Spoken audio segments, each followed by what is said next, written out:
And still, Jose Perez defending his featherweight belt, CFFC 123. Dominant fashion over Chris Vassell. Big unanimous decision, had him in trouble. Bunch of points in that fight. No need to see a fifth round. So how you feeling since the fight, man? I feel good, man.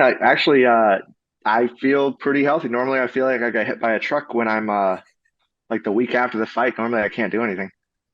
Were you expecting him to be as tough as he was? Because there were several instances in the fight you would have finished most people, but Chris stayed up. Yeah, we knew that he was going to be that tough. That was not a surprise. That's I kind of like said that leading in that like maybe there's some things he does really well technically, and then some things he doesn't do too well technically. And we knew that those like were our opportunities to take advantage of. Where a lot of other guys have like high level of skill, but I can kind of make the fight chaotic enough for them to get like hesitant, and that helps me out. But Chris Vassell, tough as they come, and any of my shenanigans with the shit talk, he was unfazed. He didn't care. We knew that. I knew that going in too. I knew that. And were your legs feeling it at all afterwards? Because that's one he hit you with a lot of leg kicks. He did. He did. He did. Honestly, it healed a lot faster than I thought it was. It did hurt. I was in pain like right afterwards, and he threw a lot of head kicks, and I still have bumps on my forearm from blocking them. Um, and they were fast. Like I was that out of anything that I was surprised about from Chris Vassell, he was a lot faster than I anticipated. He would get in really quickly.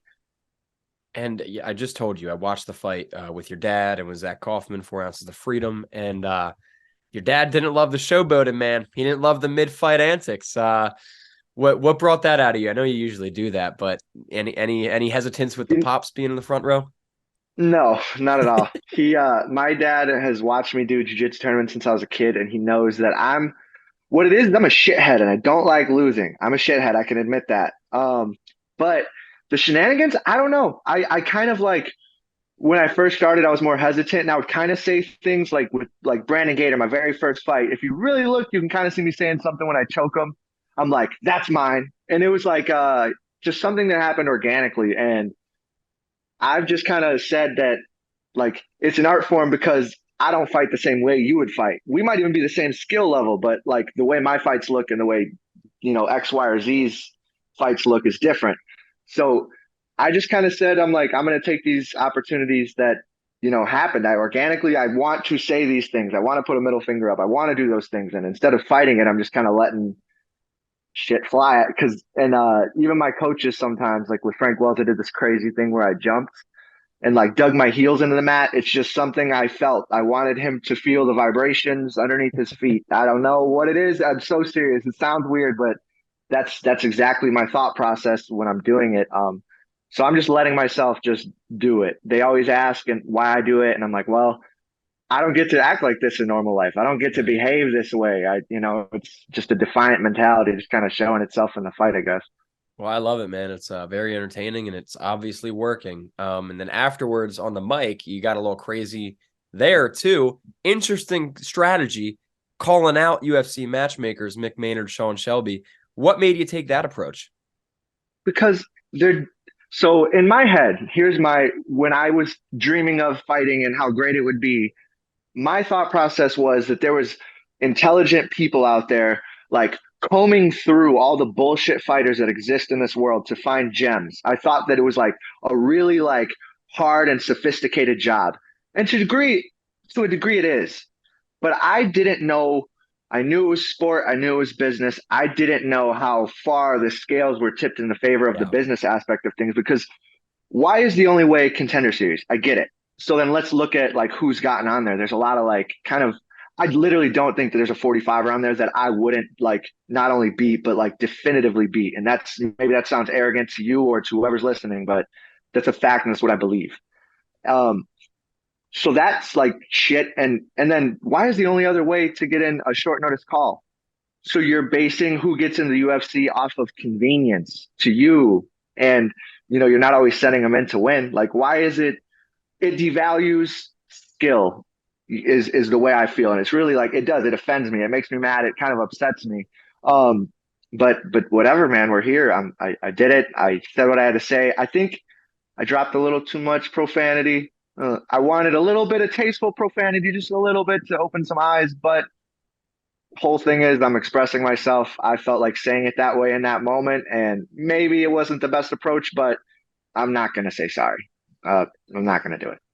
Couldn't have been as bad as Chuck Buffalo this past weekend at UFC. Oh my God, two in a row. Like I was two, like, bro, two in one night. I was like, wow, that was a horrible move. After I just had that interview, like for me to say that, I'm like, oh man. Oh, your interview is fine, man. Relax. And did you hear anything from UFC yet? No, I've had like a nibble on a fight that they were trying to put together. It was another guy within Iridium, so I'm in Iridium. That's my management agency. He was another guy from Iridium, a big name UFC fighter. Is that Diego Lopez guy? But I guess they Yeah. ended up not doing that. But other than that, no, nothing new, man. That's why everybody's giving me these like pats on the back, and that's great. I do like for the most part, I fight because my heart tells me to fight, but my brain is telling me to get paid for it. Um, and I went back to work on Monday, man. I mean, it's a win, but it's a loss, man. I still have like a big road ahead. I still got a lot to do. And like I know you said UFC hasn't really reached out yet. Any other promotions, PFL, anything like that, or nothing? Oh, PFL has like given me interest a while ago, and I know that Yeah. like that's an avenue that like PFL is awesome. PFL is awesome. Obviously, I think with my shenanigans and stuff, I'm a good fit for UFC, and everybody wants to say they went to UFC. That's the Nike of our brand. Um, Right. or that's the Nike brand of our sport. So yeah, UFC is where I would like to go, but PFL, I think I can make a great living there. I think that also just because it's a smaller roster, I could learn those guys quicker and probably like get to the upper echelon quicker. You know, there's guys who spend 10 years in the UFC winning a couple losing, winning, you know, and they just never gain any traction. You never hear their name, even though they've been a UFC fighter for 10 years. I just think it would take time and PFL is something I could do kind of quick. I could probably go against some of their best guys like within the first season or two. Um, it's if it's one thing I know, it's I don't know. I know I'm gonna make it. It's a fact. My worst enemy couldn't tell me. My worst enemy would be lying if he told you that I wasn't meant to fight, that this wasn't like what I was meant to do. You could say I suck, you could say I talk too much trash, you could say whatever you want, but you can't say I'm a coward and you can't say I'm not here to fight. This is what I'm supposed to do, and I'm gonna do it somewhere. That's a fact. Where we will have to see. Yeah, man, for sure. And I mean, not that CFFC is like it's the top tier of the regional promotion. So I Hmm. think you staying with them, defending your belt is it's not like that's not I'm trying to think of the word I'm trying to say, like honorable. That's not like upper echelon. That's still top of the game. But I get what you mean about wanting to go. Yeah, for sure. I went back to work on Monday. That's a loss, man. Yeah, yeah, for sure.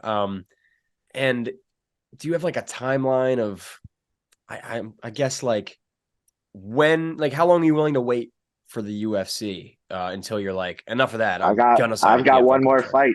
I've got one more fight with CFFC. If I mean I'm not fat, I'm still in shape. Honestly, that I've probably got in the best shape of my life just now because regardless of the weight botch, I still trained for like Yeah. 17 weeks for Chris Vassell. I was tired of hearing that guy's name.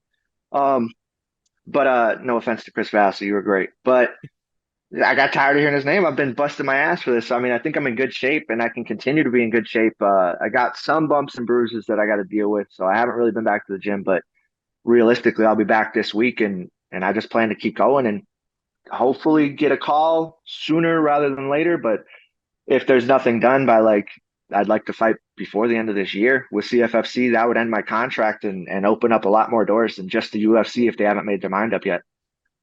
And if you don't get any news from UFC or something like that before the end of the year, and you do take another Cage Fury title fight, who's next for that title? Like you're starting to That's the clear out the question, division, right? man.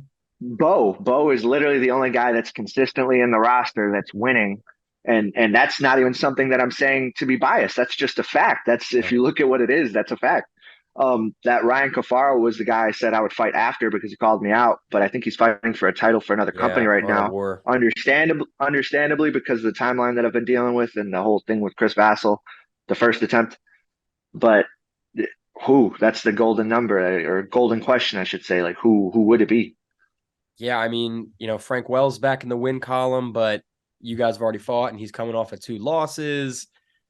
Vasily you just beat. Capaldo, I guess he's kind of in there, but is he? I think he's bantamweight right now, maybe, or No, his last fight was at Feather, but was I it don't know if he featherweight? plans to. Yeah, last one was Feather. I don't know if he plans to stay there or what he's doing, but Maybe yeah, we'll see. realistically, like I said, it's a good pool of talent, but there's only so many people, and I fought a lot of people there already. Yeah.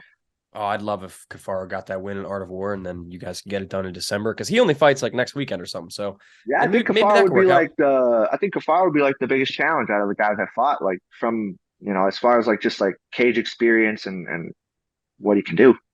Yeah, for sure. And then, assuming, I mean, if we're up to me, I'd give you that call tomorrow. But if you get the call before you get to defend the belt, who would you pit against each other for the vacant belt? Bo against literally anyone. Yeah. Bo against Capaldo, I think, is the one that's like he's only on a one fight win streak, but that's as far as guys streaking, it's Bo, it's me, it's Bo, and that would probably Capaldo. That would be the closest thing to streaking right now, unless they brought in someone like outside of the roster, Yeah, right. some new blood. They got North Dakota going on. Maybe they find a stud there and do that. I was looking at that guy from law school, AJ Cunningham. He had a great record, but he just got scooped up. He's going to be fighting at the Contender Series, so that's out of there. But otherwise, there's not a lot of pickings. Yeah, it's an interesting spot where your guys' division is, and it's kind of relying on you and Cafaro and a couple other fighters. So Yeah, I we would got to say wait and we're see. in a lot. I'm at the top. I'm in a log jam. Ryan's busy, and Bo can't fight me because that's not who we are. We're not going to do that. Yeah, you and Bo are you guys are good buddies, right? Yeah, yeah. Out of not that's my main training partner, and out of everybody from the gym, I probably hang out with him outside of the gym the most. Yeah, I had the opportunity to meet you guys at one something. I don't know. They all blend together at this point, all the CFFC cards. But before I get you out of here, one more question. Yes. Do you think, in 3, 5 years, whenever, when you're out of CFFC and you do the UFC and you're starting to think about ending a career, you think you've done enough to get into the Cage Fury Hall of Fame? Not yet. In No? 5 years? Oh, wait. Where, like, we don't know what I'll do in 5 years, you're saying? Like, what if I, Well, I like, just mean like, yeah, like when your career's starting to be said and done, looking back, do you think you will have done enough? Because in I Cage think, Fury I alone, you've think, done a lot. yes. So in Cage Fury, I've done a lot. I think they heavily factor, like, how you After result in the UFC. Like, I think that's an even bigger factor because I think there's, like, not knocking Aljamain, but I'm sure there was better options as far as, like, Cage just Fury what they did records. in the Cage Fury, like, in that octagon and that promotion. But because of what he did in the UFC, I think that was like heavily weighed. But as far as like just having, I think consistently I've been awarded. I think constantly I've put on exciting fights. Even this one was supposed to be the time where normally I'm the bull. And I said, like, leading into it, I want to be the matador. I want to fight an intelligent fight. I want to fight the way I would fight a UFC fighter. And if that was my most composed and like conservative fight and it still ended up a barn burner, I mean, I think that where there's smoke, there's fire. If I'm included in it, then it's going to be something worth watching. And yeah, that in Banana Split, the fight of the year with Capaldo, I think that I've done a lot. So if you just base it off what happens in Cage Fury, I should be in the Hall of Fame. But if you also factor in what happens in the UFC, then we don't know what's going to happen. But I have a pretty good idea. And Jose, before I get you out of here, all the fans, people loving you, watching you defend those belts and looking forward to getting in the UFC. Anything you'd like to say? If so, the mic is yours. All right. I appreciate you guys. This is, like I said, my brain tells me to do it for the money, but my heart tells me to do it for the fighting. And I think that fire that I got going on, that's because of like everybody that supports me. That's because like my mom as a kid believing in me, going to the G2 and meeting all those guys there and them lighting the fire under my ass that way. And yes, the guys like my dad that get mad when I showboat or my wife or everyone that screams my name when I do it. That's like really what I do it for. I know I got to get paid, but that's what it's for. Well, I love the showboating, so thank you. Very entertaining. And Jose, my man, I'm hoping this is the last time or close to it that we talk in Cage Fury, and hopefully we get to talk Contender Series or UFC very soon. But ladies and gentlemen, your Cage Fury featherweight champion, Jose Perez. Keep an eye on him because he's not going anywhere. He's only coming places. Thanks, my man. All right. Thanks, guys. I'll see you. All right, I'm gonna edit that up and